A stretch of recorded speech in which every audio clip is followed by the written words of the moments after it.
He's promoted shows by Billy Joel, Paul McCartney, Bruce Springsteen, and Elton John, among many others, and he continues to book over 150 concerts a year.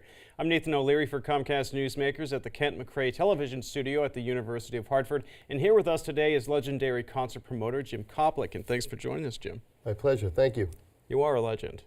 You know what? Is that an age thing, or is that just things that I've done? We're going to go with accomplishments. Oh, that's a good one. I like that. You've been a concert promoter since the late 60s. Yes. So how did that all start? It started when I was out at Ohio State University, and at the time I worked for the Robert Kennedy organization while I was going to college. He gets assassinated. My other love was music, and I decided one summer to go into New York City and go to visit an agency and see if I can book a concert.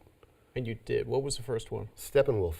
Wow. Who's still around. Yes. Like me. Yeah. Which is a good thing. And every time I see John Kay from Steppenwolf, we remind each other about how lucky we are.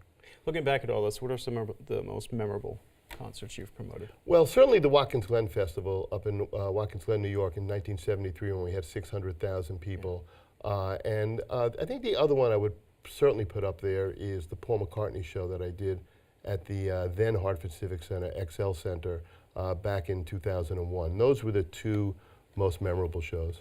Has that 600,000 number been topped? No, that's the largest concert of all time still. Wow. And it's it'll be 40 years this summer. It's incredible. Business has changed though a lot, hasn't it? The business of concert promoting. Yes, it has. How's it changed? Ticket prices have gone up. What the artists get paid has gone up.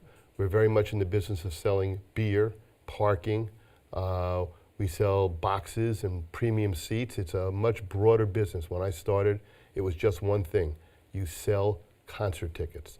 It has completely changed into this giant web of income streams. And when we're talking about the promotion, I know we were talking about Paul McCartney. You had promoted one. Yes, that was the moment that I really felt the best. I've been the biggest Beatles fan ever, and Paul has always been my favorite Beatle. And I always wanted to promote a Beatle. George was dead.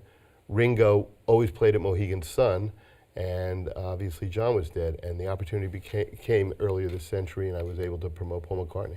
And I wanted to be so professional that I didn't ask to meet him, and I didn't meet him. And now for 12 years, I've been really annoyed I didn't ask to meet him. So that's my only regret from that show. Yeah. So what are some of the concert promotions? You say that it's been changing a little bit. What would you say, as far as the venues changing? Well, we've become a much more outdoor-centric business than we used to be. Up until the early 90s, it was all indoor concerts primarily. But then the amphitheater business got very big. Mm-hmm. And the Comcast Theater in Hartford is one of the top 15 amphitheaters in the country. And we draw almost 300,000 people a year. And that is really our #1 attended venue that Live Nation owns.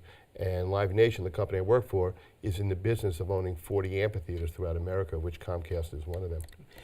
What are some of the musicians you're listening to right now?